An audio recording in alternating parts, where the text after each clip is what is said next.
Hi, last year நான் post பண்ண இந்த வீடியோ பார்த்துருப்பீங்க. இது என்னோடய லாஸ்ட் ப்ராஜெக்ட்லேருந்து நான் ரிலீஸ் ஆகி வந்தப்போ எடுத்த வீடியோஸ் தான். நிறைய ஃப்ரெண்ட்ஸ், டின்னர், அவுட்டிங் இந்த மாதிரி நிறைய மெமரிஸ் இருக்குது இந்த ப்ராஜெக்டில். பட் டியூ டு சம் தவிர்க்க முடியாத ரீசன்ஸ்னால நான் இந்த ப்ராஜெக்ட்லேருந்து ரிலீஸ் ஆகி வந்துட்டேன். இப்போது வந்து 1 இயர் ஆகுது இந்த ப்ராஜெக்ட்லேருந்து நான் வந்து எக்ஸாக்டாக 1 இயர் ஆகுது. ஸோ இந்த மெமரிஸ் எல்லாம் என்னோடய ஃபேஸ்புக்கில் திரும்ப வந்துச்சு. ஸோ நான் அதை ரீபோஸ்ட் பண்ணணுன்னு நினச்சிட்டு இருந்தேன் வித் வாய்ஸ் ஓவரோட. அதனால தான் இதெல்லாம் ஷேர் பண்ணுறேன். இந்த ப்ராஜெக்ட் வந்து மன்னத்தா டெக் பார்க்கில் தான் இருந்துச்சு. ஸோ அங்கேருந்து இப்போ நான் இருக்கிற ப்ராஜெக்ட் வந்து நியான் பாக்மணி கேம்பஸில் இருக்கேன்.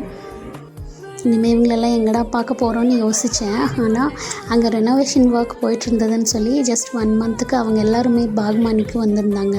பாக்மணிலேருந்து 1 மந்த் ஒர்க் பண்ணிகிட்டு இருந்தாங்க. அவங்களெல்லாம் திரும்ப பார்த்தது எனக்கு அவ்வளோ ஒரு ஹாப்பினஸ்ஸாக இருந்தது. இப்போ மறுபடியும் எல்லோரும் திரும்பி மன்னத்தா டெக் பார்க்கே போயிட்டாங்க. ரெனோவேஷன் ஒர்க் எல்லாம் முடிஞ்சு. இதில் என்னோடய மேனேஜர் மட்டும் மிஸ்ஸிங். அப்போ அவர் ஒர்க் ஃப்ரம் ஹோமில் இருந்தார். அவருமே one of my best friend தான். லைஃப்பில் எதை வேணாலும் மறந்துடுவேன். பட் இந்த ப்ராஜெக்டில் நாங்கள் என்ஜாய் பண்ணதை எப்போவுமே நாங்கள் மறக்கவே மாட்டோம். எல்லாருக்கும் அது செம்ம மெமரிஸாக இருக்கும். இவங்க எல்லாரையும் நான் ரொம்ப ரொம்ப ரொம்ப மிஸ் பண்ணுறேன். ஸோ அவங்க எல்லாருக்கும் இந்த வீடியோ நான் டெடிகேட் பண்ணுறேன்.